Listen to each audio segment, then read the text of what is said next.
যে ইংল্যান্ড কিংবা অস্ট্রেলিয়া তারা নিপা ভাইরাসের প্রাদুর্ভাবের কারণে ভারতে টি-20 বিশ্বকাপ খেলতে যাবে কি যাবে না সেই ব্যাপারে আমাদের কাছে কোনো ইনফরমেশন আছে কিনা। প্রথমত একটা বিষয় বলি, সেটা হচ্ছে এখন পর্যন্ত কিন্তু কোনো অফিসিয়াল ডিক্লারেশন কারো কাছ থেকে কোনো কিছু আসেনি, না সেটা ইংলিশ ক্রিকেট বোর্ড না সেটা অস্ট্রেলিয়ান ক্রিকেট বোর্ড। এরকম কোনো অফিসিয়াল ডিক্লারেশন এখন পর্যন্ত আমরা পাই নাই। বিভিন্ন সোর্সে এরকম কথা হচ্ছে যে ইংল্যান্ড পরামর্শ দিচ্ছে ভারত থেকে টি-20 বিশ্বকাপ ছড়িয়ে নেওয়ার জন্য, বাট অফিসিয়াল এরকম কোনো খবর আমরা এখন পর্যন্ত পাই নাই। দ্বিতীয়ত যে বিষয়টা সেটা হচ্ছে যে আলটিমেটলি সেটা উচিত কি উচিত না সেটা অনেকে জিজ্ঞেস করছেন।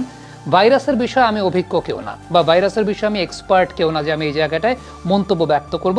আমি একটা কথা বলতে পারি, সেটা হচ্ছে আমি প্রার্থনা করব, আমি দোয়া করব যে এই নিপা ভাইরাসের যে প্রাদুর্ভাবটা সেটা যাতে অনেক বেশি মাত্রায় আউটবার্স্ট না করে, প্রাণঘাতী যাতে কোনো কিছু না হয়, এই ব্যাপারে অবশ্যই আমি প্রার্থনা করব, দোয়া করব। এবং যারা যারা আছেন ওই অঞ্চলটাতে তারা অবশ্যই নিয়মকানুন মেনে চলবেন এবং এই জায়গাটায় যে সমস্ত সেফটি এনশিওর করা প্রয়োজন সে সমস্ত ব্যক্তিগত জায়গা থেকে তারা এনশিওর করবেন। সেই দোয়া বা সেই প্রার্থনার জায়গাটা আমার পক্ষ থেকে থাকবে।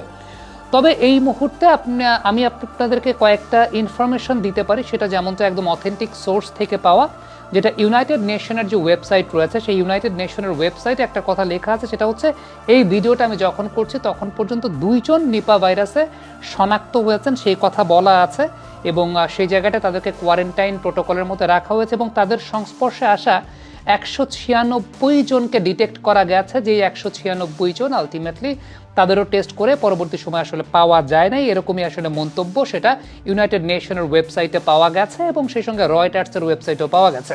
এখন এই নিপা ভাইরাসের ক্ষয়ক্ষতির পরিমাণটা, মৃত্যু ঝুঁকির পরিমাণটা কেমন আছে, কি পরিমাণ আছে, আবারও বলবো যে আমি কেউ এক্সপার্ট না যে এই জায়গাটা মন্তব্য করব। তবে রয়টার্সের একটা আর্টিকেল পড়েছে, যে এই আর্টিকেলে বলা আছে 40 থেকে 75% পর্যন্ত মৃত্যু ঝুঁকির জায়গাটা আছে, 40 থেকে 75% পর্যন্ত মৃত্যু ঝুঁকির জায়গা আছে।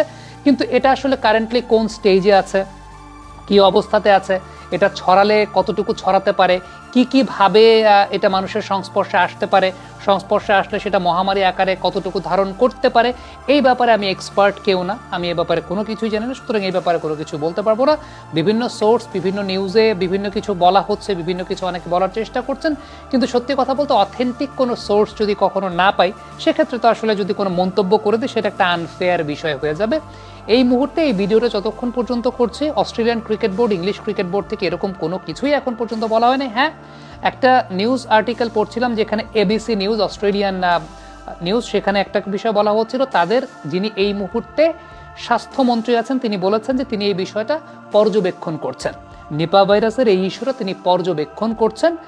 এই পর্যবেক্ষণ পর্যন্তই এখন পর্যন্ত বলা আছে, কিন্তু বিভিন্ন হয়তোবা নিউজ সোর্স থেকে অনেক কথাবার্তা ছড়িয়েছে যেটা নিয়ে অনেকে জিজ্ঞেস করছেন যে এরকম কোনো ব্যাপার ঘটতে পারে কিনা, এরকম কোনো ব্যাপার ঘটবে কিনা।